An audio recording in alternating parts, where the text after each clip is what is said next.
कौशाम्बी लोहंदा कांड राजनीति में दोमुही बयानबाजी और नैतिक ढोंग। लोहंदा कांड में सपा का स्टैंड क्लियर नहीं, नियत का तमाशा साफ दिखता है।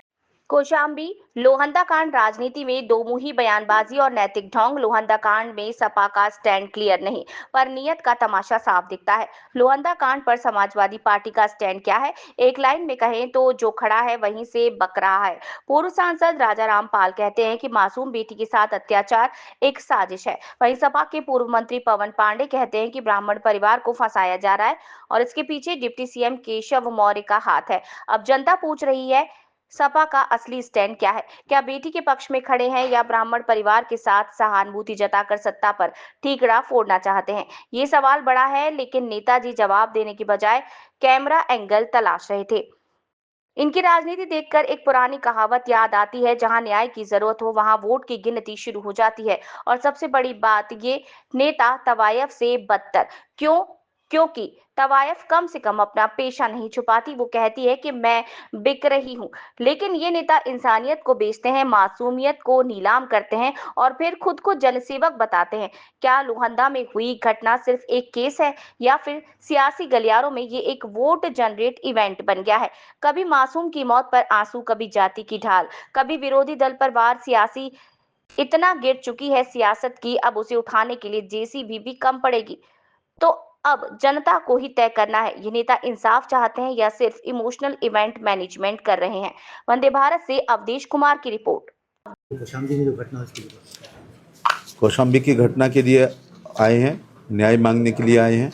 उत्तर प्रदेश सरकार का या दिल्ली के सरकार का कोई भी मंत्री इन्वेस्टिगेशन को प्रभावित करने का प्रयास करता है तो पुलिस को नहीं करना चाहिए। नंबर 2, समाज के लोगों की, प्रबुद्ध इलाहाबाद, प्रयागराज और कौशाम्बी के सामाजिक और राजनीतिक नेताओं की एक 1.5 घंटे वार्ता एडीजी साहब से कराई है और डीजी के निर्देश पर ही एडीजी यहाँ पर मिलने आए हैं। और हमारी मांग है कि एसआईटी से जांच हो, रीमेडिकल हो, 164 के बयान दोबारा हम लोग जाएंगे उसके लिए, उसके घर पर सुरक्षा बढ़ाई जाए। भूप नारायण पाल, जिनको मुख्य अभियुक्त बनाया गया है, कौशाम्बी पुलिस को इतनी जल्दबाजी नहीं करनी चाहिए। किसके प्रेशर में कर रहे हैं, उन्हें क्षमा भी मांगनी चाहिए कि जिस व्यक्ति के ऊपर वो अवार्ड घोषित कर रहे हैं वो घटना वाले दिन पानीपत में पाए जा रहे हैं, जो कि 800 किलोमीटर है। उनके पास चार्टर प्लेन नहीं है कि वो आके घटना करके वापस चले गए, तो उनका नाम निकाल देना चाहिए। और इसी प्रकार से एक धर्मेंद्र पाल लड़का है, शायद उसकी भी लोकेशन वहाँ नहीं पाई जाती है। ये युग वादी का बयान और गवाहों के बयानों से नहीं चलेगा, ये साइंटिफिक एविडेंस से इन्वेस्टिगेशन होना चाहिए, जिसमें उनकी सीडीआर वगैरह भूप नारायण पाल की देख लेनी चाहिए और अविलंब उनका नाम इसलिए निकाल देना चाहिए एविडेंस के आधार पर। एसपी सिंह बघेल कह रहा है इस बात पे नहीं, या दूसरे कोई मंत्री कह रहे हैं, एविडेंस क्या। ये देश कानून से चलेगा, ना कि डेमोक्रेसी में कानून चलेगा, मोबोक्रेसी नहीं चलेगी, भीड़ तंत्र नहीं चलेगा। यादव इस बात को लेकर के कह रहे हैं कि दोनों डिप्टी से हम आपस में 48 डिग्री में आ तो नहीं रहे हैं, कोई डेलीगेशन जरूर भेजेंगे ऐसा मेरा अंदाज है।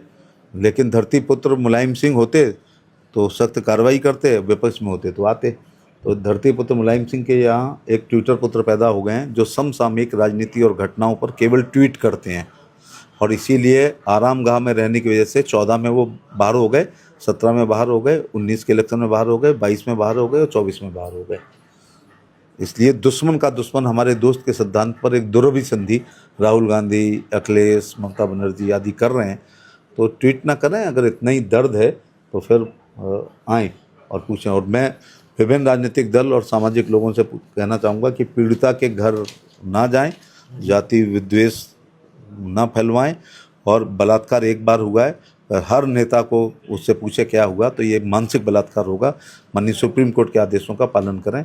मेरे लिए आधे घंटे का रास्ता था, लेकिन एक आचार संहिता भी होती है, उसकी वजह से लेकिन पीड़िता के परिवार के लोगों से बात कर लिया। परिवार से आपने मिला है, क्या आश्वासन आपने दिया है? समाजवादी पार्टी के राष्ट्रीय अध्यक्ष माननीय अखिलेश यादव जी के निर्देश पर आज ये प्रतिनिधिमंडल स्वर्गीय राम बाबू तिवारी जी के आवास पर आया है, जिसमें मैं स्वयं पवन पांडे, श्री संतोष पांडे जी पूर्व विधायक लमुआ, श्री हमारे मान सिंह जी एमएलसी साहब, हमारे जिला अध्यक्ष जी, सारे लोग यहाँ पर और पार्टी के सारे सम्मानित नेता मौजूद हैं। हम लोग पीड़ित परिवार से मिले, स्वर्गीय राम बाबू तिवारी जी के भाई से मिले, भतीजे से मिले, उनकी पत्नी से मिले, और जिस तरह की बर्बरता भारतीय जनता पार्टी की सरकार में हुई है वो बहुत दुखद है। जिस तरह से सत्ता के इशारे पर हारे हुए, जनता के द्वारा हराए गए डिप्टी सीएम के इशारे पर बर्बरता हुई है वो बहुत दुखद है। जिस तरह से स्वर्गीय राम बाबू तिवारी जी की बॉडी रखी थी और लाठीचार्ज किया गया, महिलाओं पर लाठीचार्ज, पूरे ग्रामवासियों पर लाठीचार्ज, ये बहुत दुखद है। अधिकारी मनमाना रवैया अपना रहे हैं, अधिकारी तांडव कर रहे हैं, अधिकारी गुंडई जैसा व्यवहार, गुंडों जैसा व्यवहार इस गांव के लोगों से, इस पीड़ित परिवार के साथ किया गया है।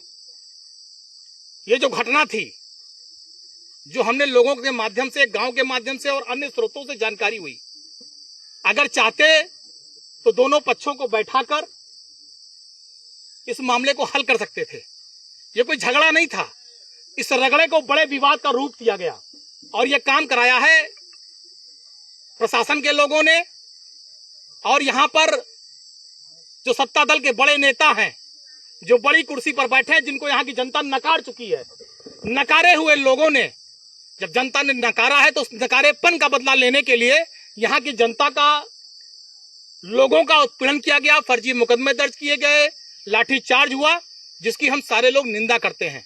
और आज पूरे प्रदेश में यही हाल है, कमोबेश हर जिले में लोग ऐसा ही तांडव कर रहे हैं। इनके प्रशासनिक अधिकारी उत्पीड़न कर रहे हैं, फर्जी मुकदमे दर्ज कर रहे हैं, फर्जी लाठीचार्ज कर रहे हैं, फर्जी एनकाउंटर कर रहे हैं, जिसका पहले भी हमारे राष्ट्रीय अध्यक्ष जी श्री अखिलेश यादव जी इन सारे मुद्दों को उठाते रहे और आज हम लोग भी कह रहे हैं। ये केवल समाज में माहौल खराब करना, भाई को भाई से लाना, जातियों को आपस में लड़ाना, यही काम इन भारतीय जनता पार्टी के लोगों का है। और वही काम करके इन्होंने यहाँ पर कौशाम्बी में माहौल को खराब करने का काम किया है। आपके ही पार्टी के पूर्व सांसद राजा रामपाल जी अपने पीड़िता के घर पहुंचे थे, उन्होंने भी कहा कि हम इंसाफ दिलाएंगे। तो आप लोग देखिए देखिए पहले मेरी बात सुनिए। उस परिवार ने भी अपनी बात को कहा है, तो हम जानना चाहते हैं, समाजवादी पार्टी ये जानना चाहती है कि सच क्या है। उन्होंने उस परिवार की बात तो सुना, हम आए, संतोष पांडे जी आए, हमने इस परिवार की बात को सुना। किसी के साथ अन्याय नहीं होने पाए, किसी के साथ जुल्म ज्यादती ना हो, अत्याचार ना होने पाए, तो हमने दोनों परिवारों की बातों को सुना है।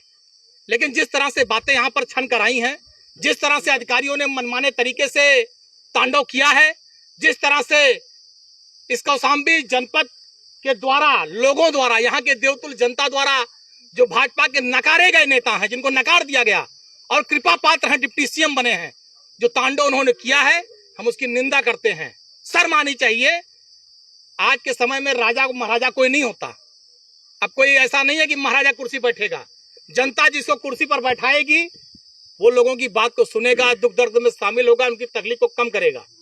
लेकिन ये बड़ा दुर्भाग्य है कि जनता ने हराया, कृपा पात्र बनकर बड़ी कुर्सी पर बैठे हैं और आज वो इस तरह की घटना इस जिले में इन्होंने कराई। इस पूरी घटना जो हुई है, इसके सब उन्हीं का देन है, कि किसी और की देन नहीं है। उन्हें शर्म आनी चाहिए कि इतनी बड़ी कुर्सी पर बैठकर ग्रामीण परिवार के लोगों को, गरीब परिवार के लोगों के साथ इस तरह का दुर्व्यवहार, इस तरह की जो घटना घटी है, इसका सारा श्रेय उन्हीं को जाता है। ये सारा श्रेय कृपा पात्र डिप्टी सीएम और इनके अधिकारियों का है।